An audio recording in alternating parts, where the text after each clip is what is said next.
공유 라이브러리가 로드될 때는 보통 nmap이라는 시스템 콜을 사용한다는 건 아시리라 생각하고요.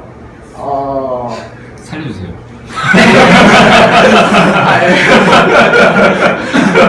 네.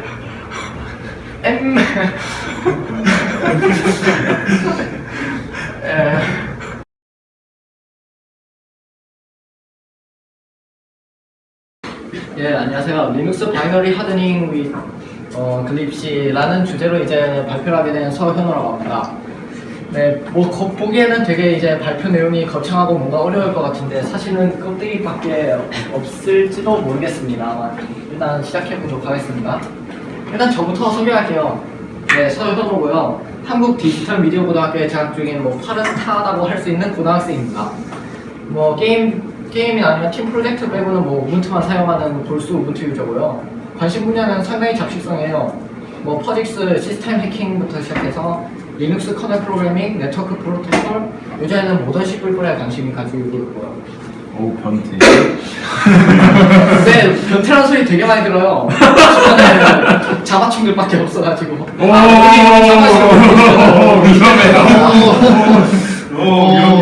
위험 발언을 했네요. 정말 위험해. 맞는 말이지만 위험해. 우리 생존기 있습니다. 네. 그래서 이제 왜 발표해요? 라고 물어보실 수도 있어서 미리 준비를 했어요. 첫 번째로는 이제 리눅스 바이너리 하드닝이라고 해서 뭔가 만들기는 잘하는데 보안이 뭔지 모르겠다 하시는 분이랑 그 다음에 뭐 보안 기법들이 뭐가 있는지는 아는데 그것들이 어떻게 동작하는지 궁금하다 하시는 분, 아니면 뭐 윈도우 보안 기법은 요즘에서 윈도우 보안 기법 아시는 분들이 많이 계시겠죠? 아는데 리눅스는 어떤지 궁금하다라던가, 아니면 다 알고 있는 내용인데 한 복습 겸 들어가 보자 하시는 분. 그런 사람 없을 것 같은데요. 없나요? 네, 그 다음에 뭐 컴파일러 보안 옵션이 어떻게 동작하는지 이론적인 부분이 궁금하다던가, 아니면 바이너리 기반 해킹 기법과 그 원리가 궁금하다, 뭐 로레벨 메커니즘이겠죠? 그리고 이제 저를 위해서요, 마지막은 이제 제가 아는 지식을 한번 나눠보고 싶었고요. 그 다음에 제가 아는 지식에 대해서 지적도 듣고 싶었고 발표 경험도 한번 쌓아보고 싶었어요. 그러면은 어떤 순서로 발표해요? 라고 하는데 이제 ASLR이라고 이제 어드레스 스페이스 레이아웃 랜더마이제이션이라고 이제 첫 번째로 이것에 대해 설명을 할 거고요. 두 번째 이제 PI라고 해서 포지션 인디펜던트 엑스큐터블스라고 이제 코드 영역의 주소가 랜덤 형식으로 이제 실행이 되는 바이너리에 대해 설명을 드릴 거고요. 마지막으로 이제 여러분들이 꽤 뭐 str 카피라든가 아니면 뭐 맨 카피를 잘못 쓰면 자주 보셨던 뭐 스택 스매싱 뭐 프로텍터에 대해서 한번 설명을 해보고자 합니다. 먼저 그 전에 앞서서 예비 지수를 리눅스 바이너리 vulnerabilities, 그러니까 리눅스 바이너리의 취약점들, 그 중에서 뭐 공격 기법들에 대해서 한번 짚어보고 나서 왜 방어 기법에 대해 설명하는지 알아보도록 하겠습니다. 먼저 스택 버퍼 오버플로우, 많은 분들이 알고 계실까 생각합니다. 스택에 뭐 함수별로 구현되어 있는 스택 프레임을 공격하는 기법이고요. 현재 존재하는 거의 대부분의 공격 기법의 모체이자 이제 지역 변수의 할당된 공간을 초과해 값을 넣음으로써 해당 함수의 리턴 주소, 그러니까 함수가 호출되고 나서 그러니까 그 함수를 호출한 함수의 주소가 저장된 곳을 이제 덮어 씌움으로써 원하는 코드를 실행할 수 있는 공격 기법이고요. 이제 non executable stack이라는 방어 기법인데 이것을 통해서 이제 스택 안에 쉘 코드, 그러니까 쉘을 실행시키는 어셈블리라든가 기계어 코드를 집어넣어서 쉘을 실행시키는 것을 방어할 수 있어요. 그리고 이제 스택 스매싱 프로텍터를 통해서 이 버퍼 오버플로우 공격 자체를 사실상 완전히 예방 가능하고요. 그 다음에 이제 RTL이라는 건데 이거 RTL부터는 이제 잘 모르시는 분들이 조금 계실지도 모르겠네요. 동적 라이브러리 영역의 로드된 함수. 모른다니까요? 네? 지금까지도 전혀 모른다니까요. 그런가요? 누가 영업하는 줄 알았어요.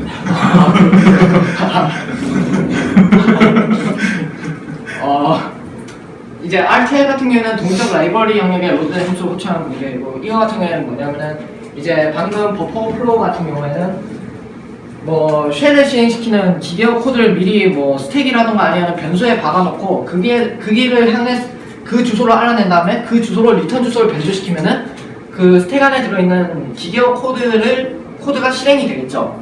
그런 방법이었다면은 RTL 같은 경우에는 이제 동적 라이브러리 영역에 로드된 예를 들자면 우리가들이 자주 볼 수 있는 라이브러리 C 같은 동적 라이브러리 안에 함수의 주소를 방금 버퍼 오버플로우에서 RET 주소에 때려박습니다. 그러면은 이제 그 함수가 이제 뭐 그 취약한 함수가 덮어 씌워지고 나서 RET가 그 라이브러리 함수 주소로 바뀌어 있다면 그 함수가 종료되고 원래 함수로 돌아가야 하는데 라이브러리 함수가 실행된다 이거 있죠. 그러니까 요걸 이용해서 뭐 execb 같은 함수를 execute 함수를 이용해서 뭐 간접적으로 쉘을 호출해서 쉘을 딴다던가 그런 식으로 리눅스 바이너리를 통해서 공격할 수 있습니다. 근데 이거 같은 경우에는 이제 요 기법을 막기 위해서 제가 처음으로 설명한 어드레스 스페이스 레이아웃 랜더마이제이션이라는 기법을 사용하게 되었고요.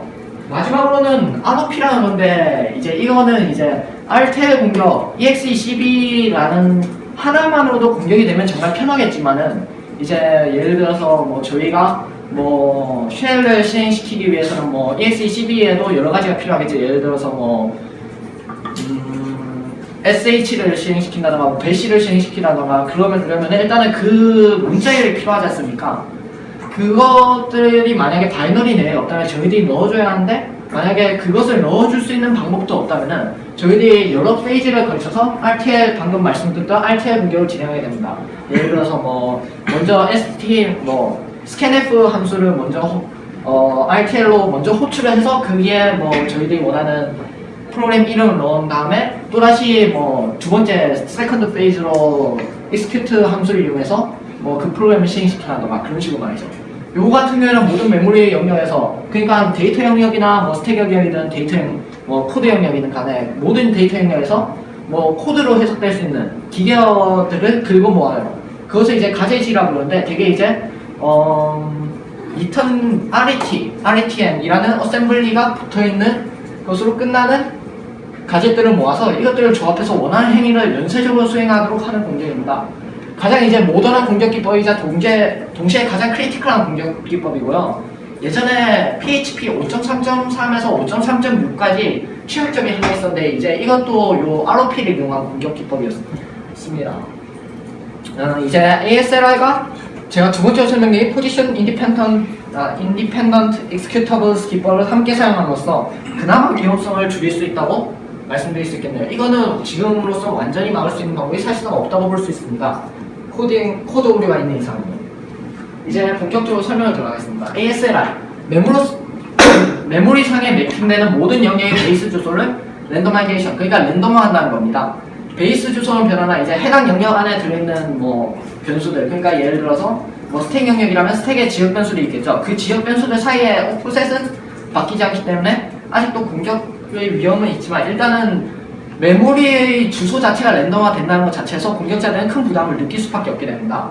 공유 라이브러리의 경우에도 랜덤 베이스 주소를 할당받으나 그 개개의 주소에 대응하는 물리 주소는 같다. 이거는 이제 좀 이따 예제를 통해서 보여드릴 거고요. 사실상 정적 데이터인 코드 영역에 대한 랜더마이제이션은 ASLR에서는 진행하지 않습니다. ASLR은 이제 이러한 것들을 이용해서 켜고 끌 수 있거든요. 이제 프로세스 시스템 커널 랜더마이즈 BA 스페이스라는 이제 이런 파라미터가 있어요. 그 파일 파라미터인데 이 파라미터 안에 들어있는 값이 그러니까 이 파일 안에 적혀있는 값이 0이면은 ASLR이 꺼집니다.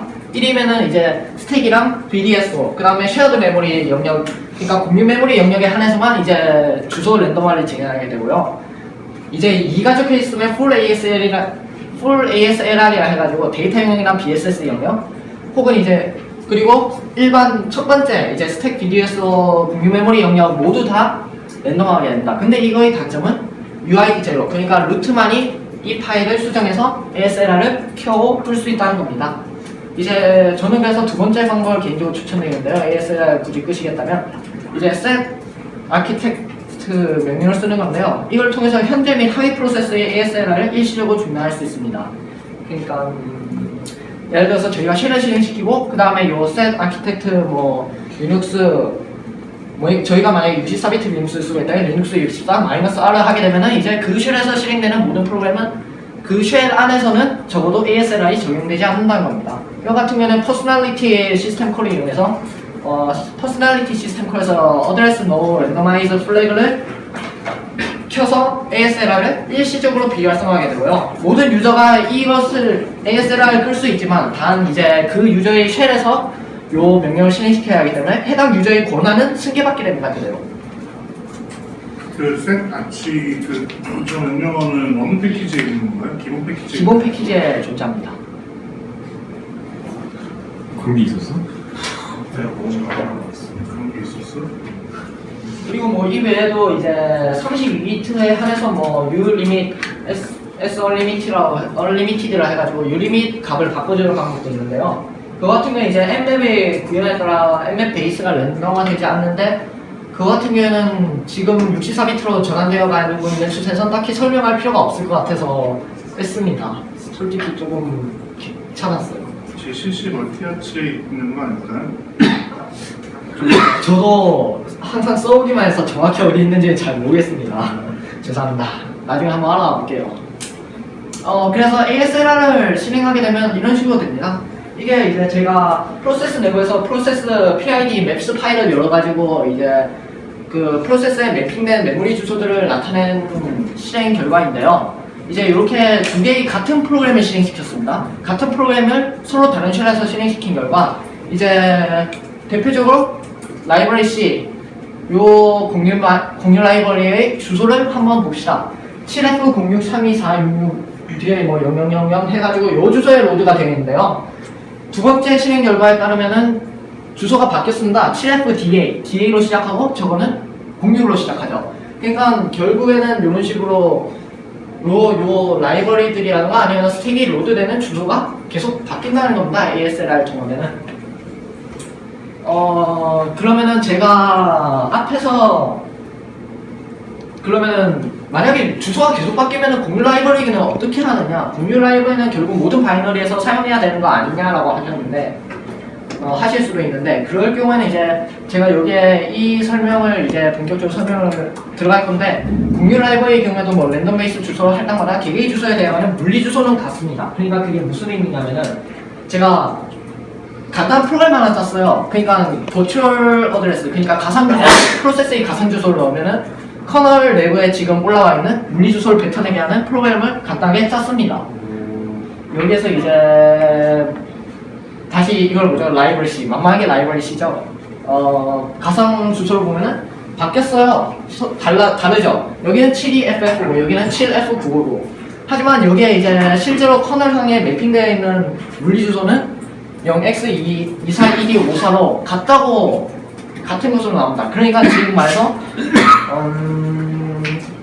그 ASLR 적용하기 위해서 물리 주소까지 아예 바꿔버리면은 그 ELF 테이블을 변조하기 위한 코스트가 너무 커지기 때문에 사실상 물리 주소는 하나로 유지해서 실제로 공유 라이브러리가 올라와 있는 주소는 하나로 유지하되 프로세스들이 개개별로 그 주소에 접근하는 가상 주소를 다르게 1대1 대응을 시켰다라고 보시는 게 편할 듯 싶습니다.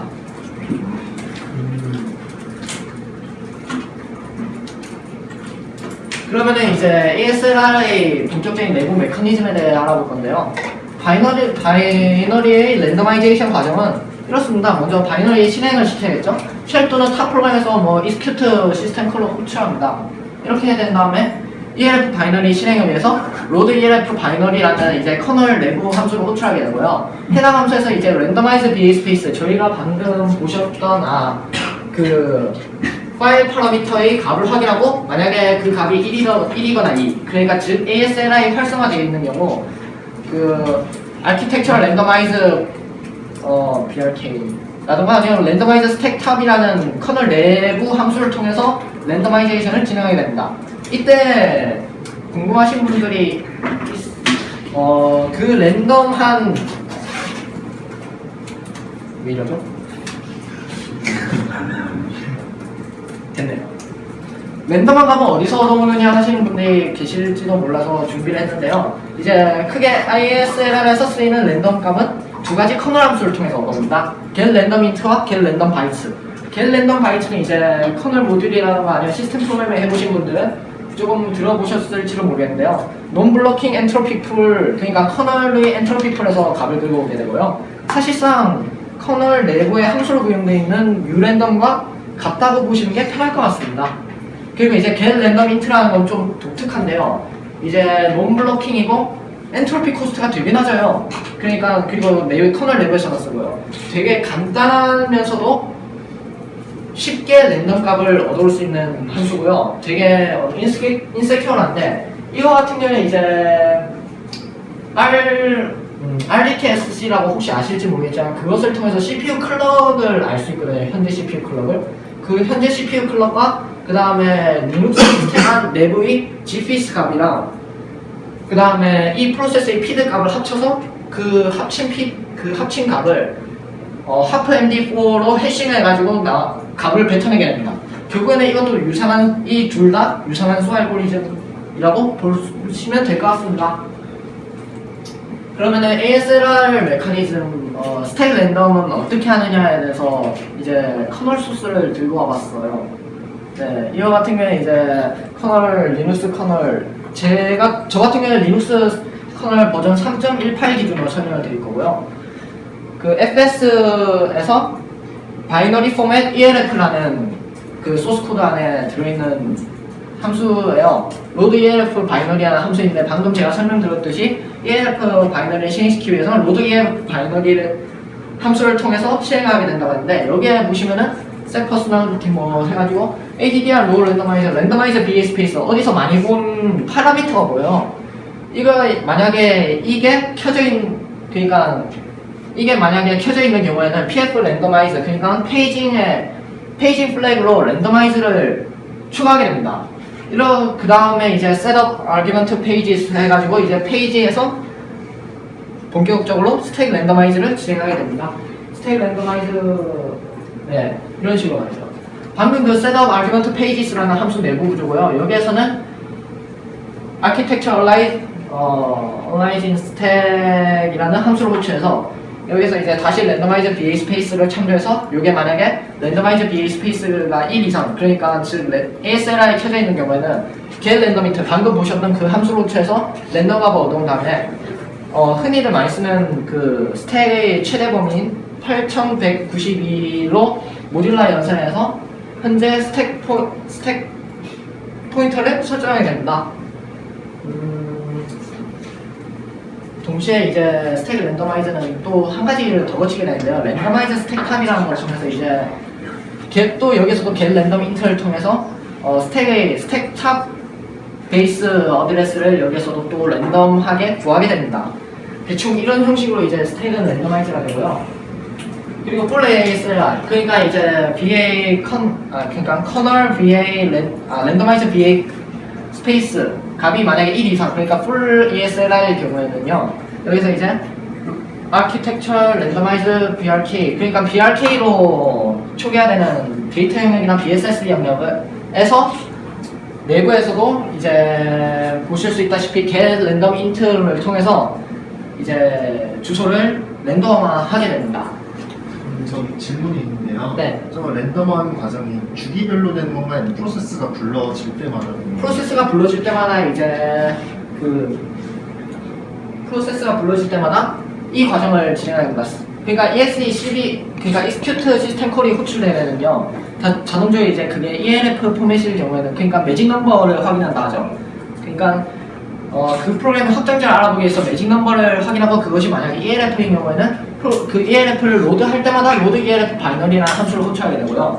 그 로드 ELF 바이너리 함수 내부에서 랜더마이제이션을 진행하게 됩니다. 그러면은 한 번 호출된 다음에는 그 주소값이 안 변하는 거죠? 그렇죠. 한 번 호출한 다음에는 주소값이 변하지 않습니다. 근데 이제 여기에서 마침 좋은 질문을 주셨는데 만약에 그러면은 이미 프로세스가 진행되고 있는 그러니까 프로세스가 실행되고 있는 도중에 만약에 공유 라이브러리가 하나 더 로드가 되게 된다. 그렇게 되면 어떻게 되냐? 공유 라이브러리가 로드될 때는 보통 mmap이라는 시스템 콜을 사용한다는 건 아시리라 생각하고요. 살려주세요. 네.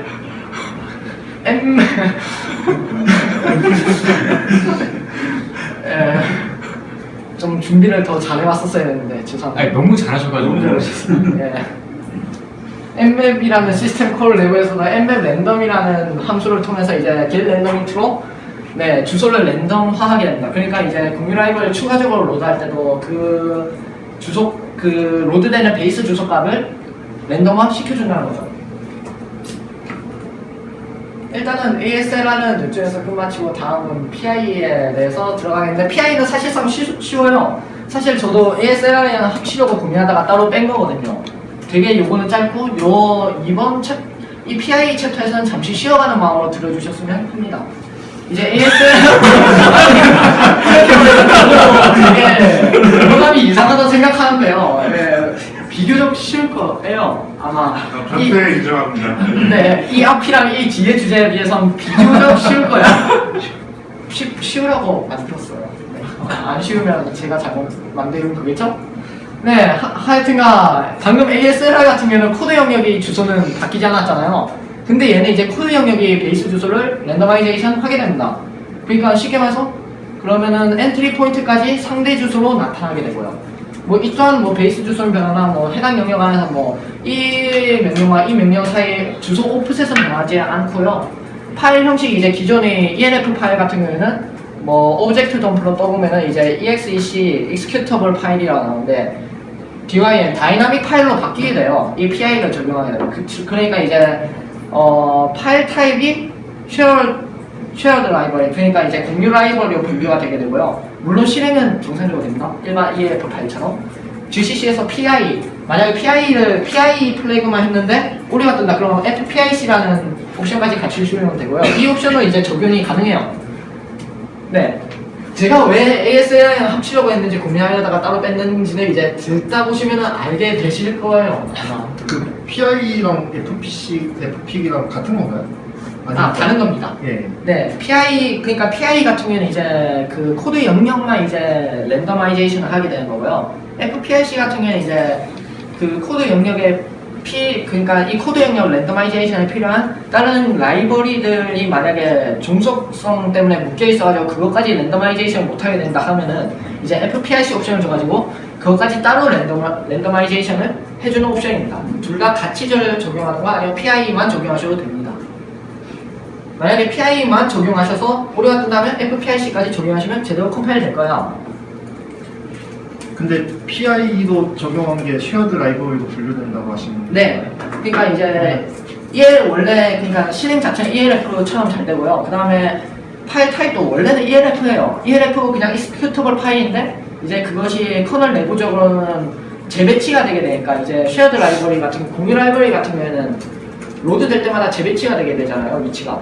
근데 이제 코드 영역이 커널에서 볼 때는 안 보이는 거예요. 왜냐하면 그게 재배치 영역이니까. 그러니까 얘는 쉐어드 라이브러리구나 하고 쉐어드 라이브러리로 분류를 시켜버려요. 물론 실행은 ELF처럼 잘 됩니다. 그러면 이제 PI에 대해서 한번 알아보도록 하겠습니다. 네, PI 같은 경우에는 대충 이렇게 돼요. 제가 방금 말씀드렸듯이 이거는 PI가 적용되지 않은 거고요. 이거는 PI가 적용된 바이너리예요. 이제 오브젝트 덤프 파일 타입을 검색하는 오브젝트 덤프 옵션을 보면은 이제 요거 같은 경우는 둘 다 ELF 파일 포맷인 건 똑같아요. 근데 요거 같은 경우는 다이나믹이죠? 다이나믹 바이너리라고 나오고 요거는 이제 exe, executable 바이너리라고 나옵니다. 근데 이것만 봐서는 잘 모르실 거예요. 그래서 하나 더 보도록 합시다. read ELF, 그러니까 ELF 정보를 긁고 오는 명령어죠. 이 중에서 L 옵션을 줘서 저는 ELF 헤더를 들고 와봤어요. 여기서 보면 이제 확인이 드러나죠. ELF 파일 disable 경우에는 ELF 파일 타입이 있어 executable 파일이 나오는데 이와 같은 경우에는 enable이 되어 있으면 ELF 파일 타입 is dynamic shared object 파일이라 나오게 되죠. 그리고 이것도 보세요. 이제 요거 같은 경우는 코드 영역의 시작 주소, 그러니까 엔트리 포인트인데 엔트리 포인트 주소가 PI가 disabled 된 경우에는 정적 주소로 나오고요. 밑에는 이제 relative 상대 주소로 나오는 것을 보실 수 있습니다. 왜냐하면은 요거 같은 경우에는 어디에 베이스 주소가 올라갈지 모르니까 정적 주소로 해놔야지 베이스 주소 어느 주소에 올라가든 간에 그 절대 주소를 그때그때 구할 수 있거든요. 방금 거를 우려먹어 봤어요. 방금 보셨던 바이너리를 조금 우려먹어서 PI를 적용하고 안 적용하고의 차이를 보실 건데요. 이제 방금은 제가 라이브러리 C만 설명을 드렸는데 사실 요 위에 네임 없는 요 이름 없는 두 명은요 사실 얘는 코드 영역이 주소고 얘는 스택 영역이 주소예요. 방금을 한번 보시는 게 나았겠네요. ASLR에서 여기서 보시면 이제 여기는 코드 영역 가상 주소도 같고 물리 주소도 같고 결국에는 요거 같은 경우에는 코드 영역은 변하지 않잖아요. 근데 이제 PI까지 적용을 하게 되면은 보시다시피 코드 영역이 주소가 다이나믹 링크의 베이스 주소에 들어가게 되고요. 여기는 이제 디세이블드 된 상태에는 정적 주소 그대로 나와 있지만 여기는 이제 프로그램이 실행될 때마다 랜덤한 주소에 동적으로 올라가게 되는 걸 보실 수 있습니다. 그러면은 정말 저 주소가 변하냐 하시는 분들이 있을까 해가지고 저는 하나를 준비해봤어요. 변합니다. 그래서 PI 메커니즘이라고 하기에는 되게 애매해요. PI 같은 경우는 사실상 ASLR에서 파생된 거라 보는 게 맞는데 저는 이제 이게 코드 영역을 랜더마이제이션 시켜준다는 거에서 약간 차이가 있다고 생각해서 따로 빼낸 거거든요. PI 같은 경우는 뭔가 커널 레벨에서 따로 건드리는 건 없어요. ASLR을 재사용합니다. 컴파일 시에 그냥 executable이 아닌 DYM, 다이나믹 링크 형식 바이너리로 컴파일하게 돼요. 그러니까 쉽게 말해서 원래는 코드 영역은 스태틱이지만 요거는 그냥 단순히 다이나믹으로 컴파일을 하는 것밖에 다를 바가 없습니다. 그리고 다이나믹 링커 해당 바이너리 코드 영역을 로드하고 nmap으로 매핑하게 됩니다. 그러면은 이제 정말 어이가 없지만 PI는 따로 메커니즘이 있는 게 아니라 그냥 ASLR 자체에서 구현되어 있는 nmap의 랜더마이제이션을 그냥 재사용해요. 그리고 이제 코드 영역에 올리는 거죠. 그러니까 저도 이 PI는 따로 뺄까 말까 고민했는데 그냥 약간 휴식 시간 비슷한 느낌으로 넣어봤는데 살려주세요. 죄송합니다. 첫 발표라서 이제 난이도 조절에 상당히 실패한 것 같아요. 네. 처음부터 난이도가 교수님 강의 수준인데. 어렵지 않아요. 괜찮아요. 김성훈 군이라고 이거보다 좀 더 높은 애가 있었어요. 네. 해치잖아요, 여러분. 네. 일단 하면 이해되시지 않을까. 200번이요? 한 200번 정도 들으면 200번 정도 하겠습니다. 죄송합니다. 잘못했어요. 반성할게요. 네, 다음은 그러면 그냥 빠르게 마지막까지 설명을 하고 그냥 쉬는 게 나을 것 같아요. 네. 마지막 이제 스택 스매싱 프로텍터라고 해가지고요. 조금만 천천히 말씀해 주시면 좋을 것 같아요. 네, 알겠습니다. 네. 함수 구성 단계 이제 추가적인 루틴을 구현함으로써 작동하게 되는 거고요. 이와 같은 경우에 이제 제가 방금 말씀드렸던 버퍼 오버플로우 공격에 대해서 대응하기 위해 고안된 기법이에요. 스택 카날이라는 추가적인 값을 통해서 버퍼 오버플로우 어택을 탐지하게 되는데요. 이거 같은 경우는 방금까지는 방어의 목적이었다면 이거는 약간 특이한 게 공격에 대한 방지의 개념보다는 비정상 행위에 대한 탐지가 목적이에요. 그러니까 지금까지는 너가 브루트 포시를 하다 알아서 일단은 랜덤한 주소를 네가 알아서 구해서 한번 뚫어봐라 이런 거였다면은 일단 뚫는 건 상관없는데 뚫으면 나한테 걸릴 거야 라는 느낌이 강한 방어 기법이라고 보시면 될 것 같아요. 스택 프레임 구조를 감시하기에 다른 메모리 영역에 대한 공격은 탐지 불가해요. 정말 안타까워요. 스택 영역에 대해서만 방어를 수행해줍니다. 이게 특징이에요. 얘는. 얘 같은 경우는 이제 GCC 컴파일러 옵션으로 이제 끄고 켤 수 있는데요. 이제 보통 일반적인 경우에는 이게 디폴트예요. fstack protector 특정 함수인데 일반적으로는 8바이트 이상의 캐릭터 배열 혹은 8바이트 이상의 배열을 사용하는 함수에서 이게 적용이 되거든요. 적용이 되고요. 그 다음에 요 위에 두 개는 말 그대로입니다. 스택 프로텍터 all은 모든 함수에 이제 스택 프로텍터 스택 카나리를 넣는다는 뜻이고요. F노 스택 프로텍터는 그냥 아무것도 없다는 거겠죠. 그래서 저는 이제 예제를 보여드리면서 설명하기 위해서 예제 소스 코드를 정말 간단하게 짰습니다. C 언어 시작한 지 한 이틀 되면 짤 수 있는 코드라 하죠. 이걸 캐릭터 10바이트짜리 캐릭터 배열을 하나 만들고요. 그게 이제 그냥 값을 입력받아요. 그냥 입력받아요. 이런 바이너리를 정말 간단한 바이너리를 하나 짰습니다. 짜고 실행을 시켰어요. 와, 스트링 랭스 오버 30. 그러니까 30바이트가 넘는 스트링을 넣으니까 당연히 터질 수밖에 없겠죠. 우리가 할당한 캐릭터 배열이 크기는 10바이트니까요. 이렇게 스택 스매싱 디텍티드라는 메시지가 뜨고 메인이 요 프로세스가 터미네이티드 됐다고 안내를 해주고 코어가 덤프가 떠졌어요. 요걸 이제 S트레이스로 한번 살펴봤어요. S트레이스를 통해서 이제 시스템 콜을 살펴봤는데 리드를 통해서 32바이트를 입력을 받았죠. 요게 32바이트가 입력을 받고 나서 여기에서 뭘 했는지 몰라도 갑자기 오픈 TTY, 그러니까 터미널 인터페이스를 열어요. 그리고 이제 스택 스매싱 디텍티드, 여기서 보이는 이 문자를 출력하게 된다. 그리고 뭐뭐가 터미네이티드 했습니다. 출력하게 되고요. 그 다음에 맨 마지막에 이제 시그널, 어보트 시그널을 이용해서 이제 이 프로그램을 강제 종료시키게 돼요. 그러니까 요 사이에 뭔가가 있다는 뜻이겠죠. 그러면은 계속 한번 알아보도록 하겠습니다. 그 전에 앞서서 일단은 먼저 기반 지식인 스택 카나리에 대해서 간략하게 설명하고 지나가도록 하겠습니다. 마스터 카나리랑 스택 카나리라는 걸로 나눠요. 이제 스택 카나리라는 거는 카나리라는 게 어원이 있는데 이제 옛날에 광산에서 유독가스가 나오잖아요. 그래서 이제 그게 마시면 위험하니까 그 가스에 민감한 카나리아라는 새를 같이 들고 가고, 그 카나리아라는 새가 픽 쓰러지면은 유독가스가 있구나 하고 같이 나왔다는 의미거든요. 그러니까 한마디로 탐지라는 의미의 어원이라고 보시면 될 것 같아요. 이제 이 스택 카나리는 천천히 설명을 드리도록 하겠습니다. 일단 마스터 카나리, 스택 카나리라는 걸로 나뉘어져 있어요. 이 스택 카나리도 이제 마스터 카나리는 TLS 영역, 그러니까 스레드 로컬 스토리지라는 영역에 저장되어 있고요. 만약에 TLS에 저장이 불가능한 경우에는 BSS의 경우에 저장되지만 특수한 경우니까 무시하셔도 될 것 같습니다. 해당 스레드의 모든 스택 스매싱 프로텍터 루틴이 참조해요. 그러니까 이제 이거는 정말 원본이라고 보시면 편할 것 같아요. 원본이고요.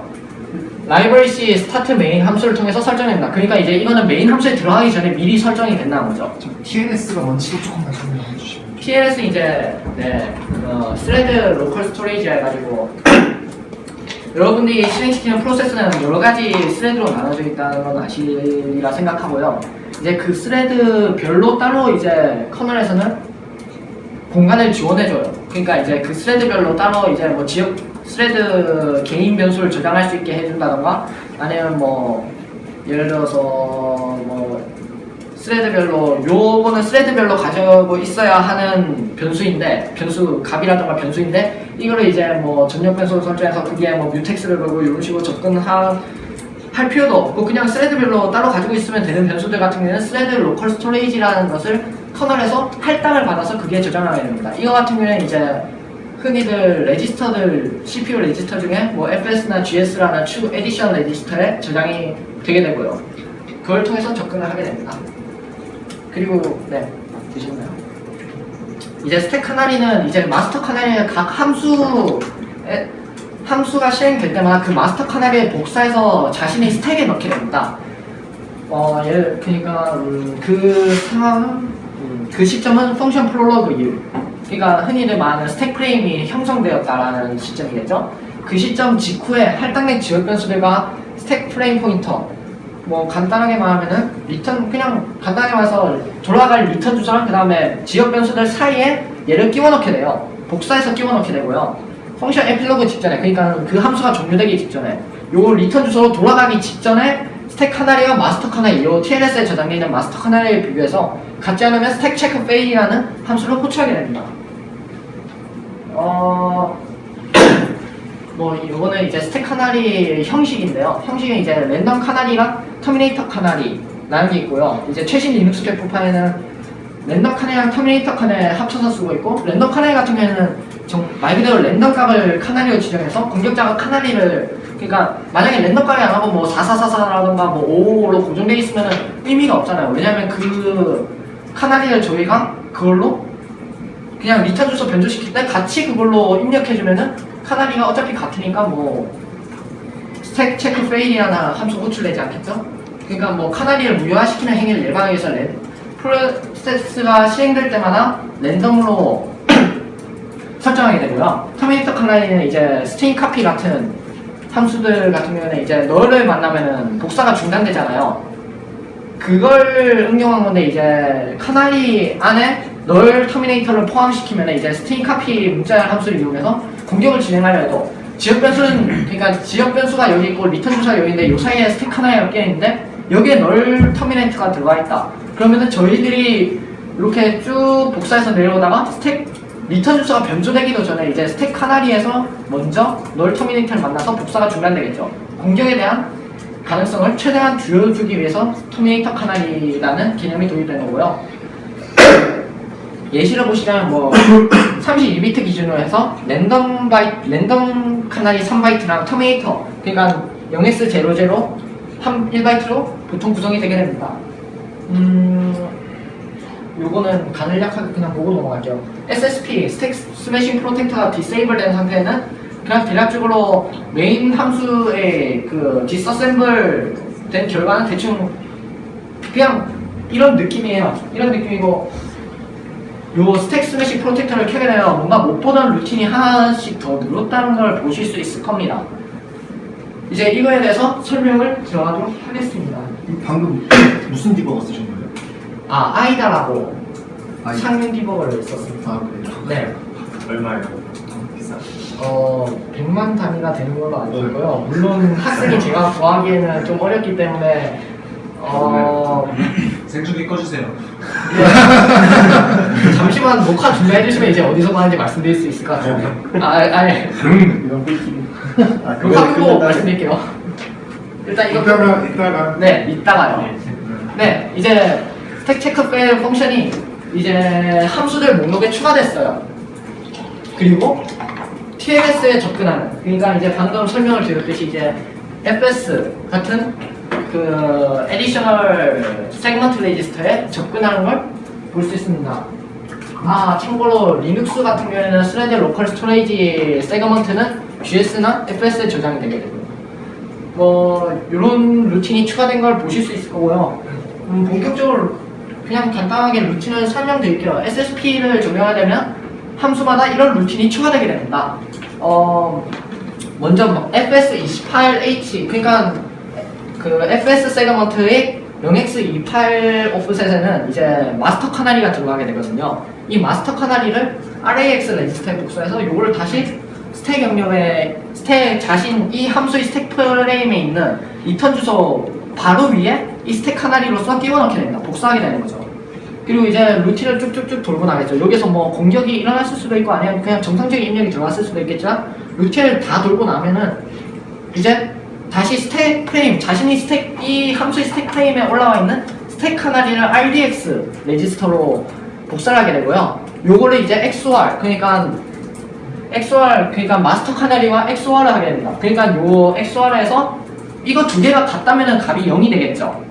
만약에 0이라면은 그냥 요거 공격이 안 일어났다는 거기 때문에 정상적인 펑션 에필로그 그러니까 함수 에필로그로 향하게 되고요. 만약에 이게 같지 않다면은 그러니까 뭔가 스택 카나리가 변조된 것 같다 아니면 뭐 스택 카나리랑 마스터 카나리가 다르다 싶으면은 그냥 바로 스택 체크 페일이라는 함수를 쳐야 됩니다.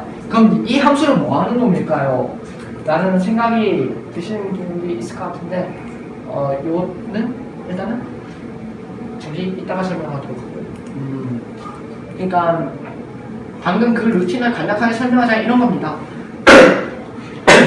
이제 스택 프레임의 구조는 이런 식으로 대충 이런 식으로 생겼다는 건 꽤 많이 아실 거라 생각하고요. 네, 일반적인 인풋 같은 경우에는 이제 이 로컬 바리어블을 쓰는 그러니까 지역 변수는 지역 변수 안에서만 놀겠죠. 근데 만약에 이제 스택이 파괴됐다. 그러니까 예를 들어서 뭐 string copy 같은 경우에는 그 크기를 지정 안 해주지 않습니까? 그러니까 무작정 널 터미네이터까지 쭉 복사를 해보니까 뭐 요 지역 변수의 크기가 어찌됐든 간에 쭉 복사를 하게 되면 뭐 예를 들어서 스택 프레임 포인터 뭐 로컬 바리어블 지역 변수에 할당된 공간을 넘어서까지도 이렇게 값이 모디파이 될 수도 있는 거고요. 만약에 이 모디파이 된 값이 리턴 주소까지 변조하게 된다. 그러면은 뭐 만약에 요 리턴 주소까지 변조된 리턴 주소의 값이 실제로는 요 가상 주소에 없는 주소라면은 크래시가 나게 되죠. 세그멘테이션 폴트라는 그 메시지를 내볼 거예요.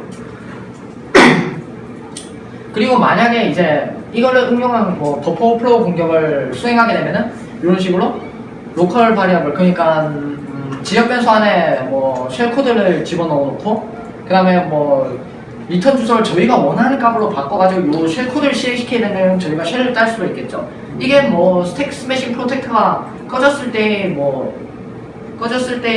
행위들을 종류별로 나타낸 것입니다. 만약에 스택 스매싱 프로텍터가 여기에 추가되면 어떻게 되느냐? 이렇게 됩니다. 일단은 카나리들은 메인 마스터 카나리가 TLS에 모두 존재하게 되고요. 그 다음에 이제 이게 일반적인 경우에는 이제 프로세스, 그러니까 함수가 종료되기 전에 여기에서 카나리와 스택 카나리와 마스터 카나리를 비교하게 되고요. 만약에 문제가 없다면 그냥 정상적으로 리턴이 돼서 컬러 펑션, 그러니까 요 함수를 호출한 부모 함수로 리턴되게 됩니다. 그러니까 프로세스 흐름이 그러니까 프로그램의 흐름이 돌아가게 된다는 거죠. 그런데 만약에 카나리가 이렇게 값이 바뀌었다 하면은 요 두 개가 값이 다르다 하면은 그냥 리턴을 하지 않고 바로 이제 스택 스매싱 프로텍터 펑션, 그러니까 스택 체크 페일 함수를 호출하게 되고요. 만약에 저희들이 버퍼 오버플로우 공격을 수행하려고 그 쉘 코드를 넣었다 하더라도 만약에 카나리가 파괴된다면은 리턴을 하지 않고 무조건 그냥 스택 스매싱 프로텍터 펑션으로 함수로 호출하게 됩니다. 그러니까 쉽게 말해서 이제 요것만 보셔도 이제 버퍼 오버플로우 공격을 막을 수 있다는 것을 대충 차리셨을까 생각하고요. 그럼 스택 체크 페일, 마지막으로 스택 체크 페일은 뭐하는 함수길래 저렇게 호출을 하냐라는 거에 대해서만 설명하고 마치도록 하겠습니다. 예. 스택 체크 페일은 이제 글립시 소스 코드 중에서 디버그 스택 체크 페일이라는 아예 따로 이제 소스 코드가 있고요. 여기서 이제 40 fail이라는 함수에 스택 스매싱 DTT를 방금 이 문자를 넣어서 호출하게 되고요. 40 fail 같은 경우에는 라이브러리 C 메시지를 출력하게 되는데 여기까지만 봐서는 근데 저기 왜 while 1이 왜 붙은 거예요? 네? while 1은 왜 붙은 거예요? 이거 같은 경우에 이제 잠깐만요.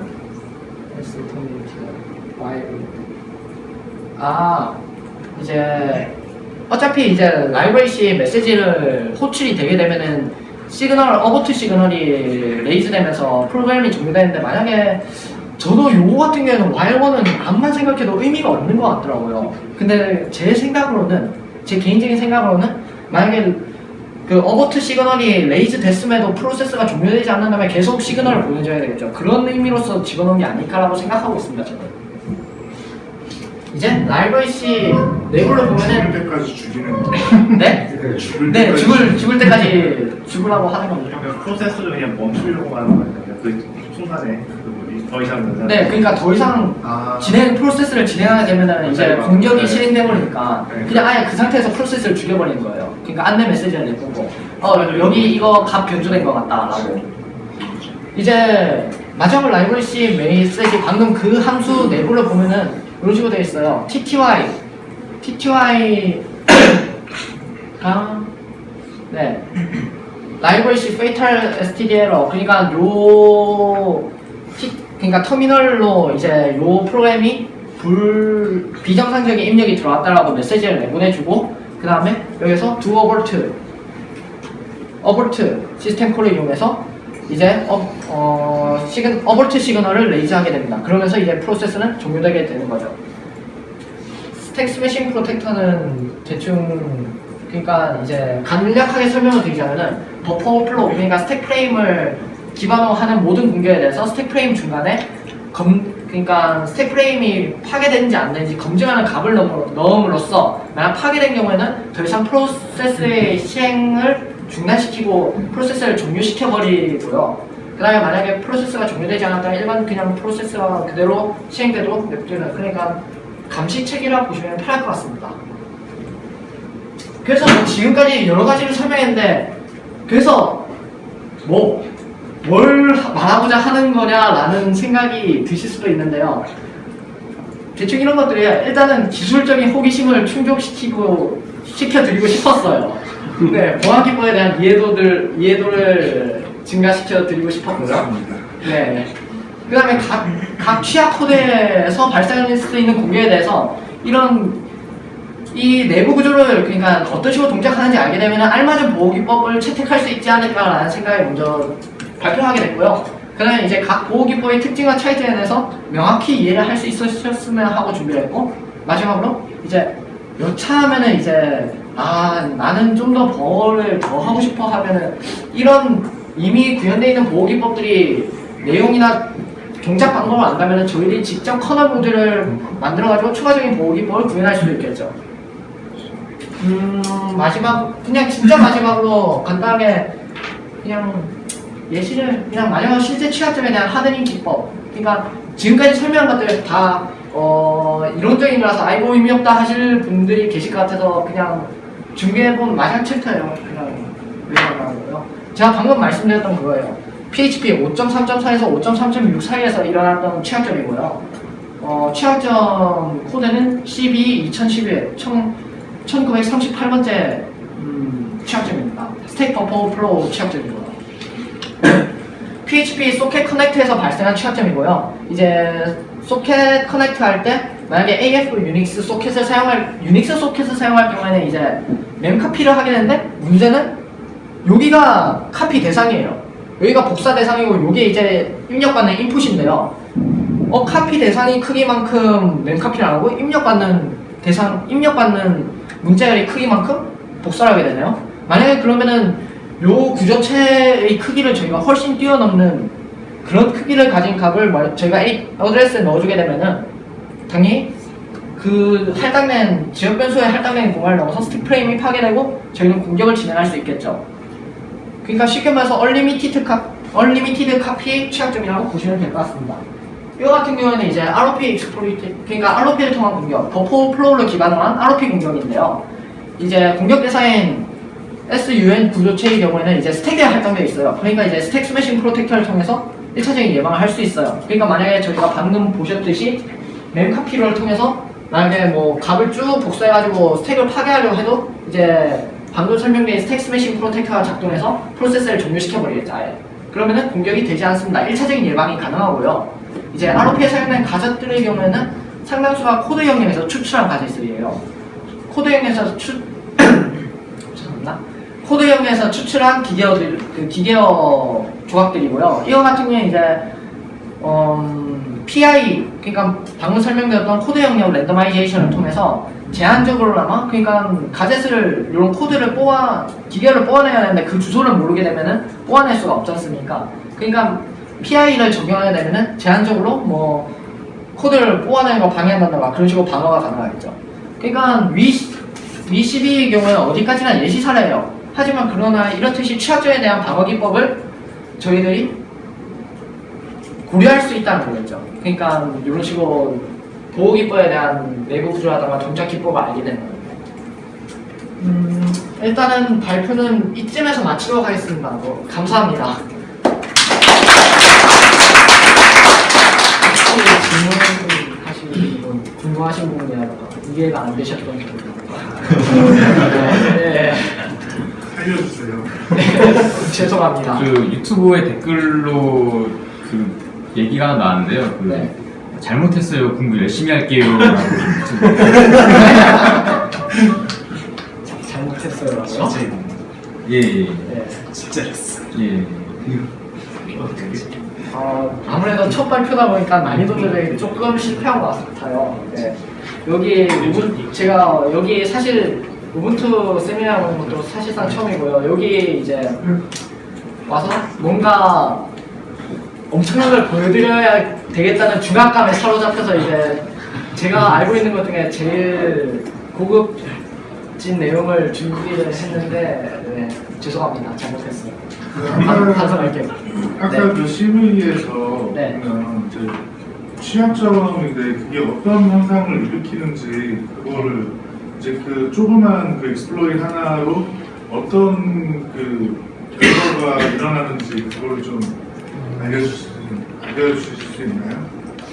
일단은 이제 이 2011 1938 같은 경우에는 이제 스택 버퍼 플로우 취약점이고 이거 같은 경우는 사실상 큰 파급력은 없었던 취약점이에요. 사실 제가 이제 가장 적합한 예시를 찾다 보니까 이 취약점이 나오게 된 건데 이거 같은 경우에는 로컬 환경 혹은 이제 PHP를 통해서 뭐 그러니까 자기가 PHP를 작성해가지고 뭐 웹사이트에 올릴 수 있는 그런 환경에서 요 소켓 커넥트에 들어가는 파라미터인 어드레스 값을 저희가 뭐 몇백 개, 몇천 개를 주게 된다면은 이제 스택 프레임이 깨지게 되고 이제 리턴 주소를 변조할 수 있게 됩니다. 그렇게 만약에 저희가 리턴 주소를 이제 예를 들어서 쉘을 실행시키는 쉘 코드라는 기계 조합을 저희가 미리 어쨌든 미리 스택이라든가 데이터 용량에 미리 박아놓고 그 다음에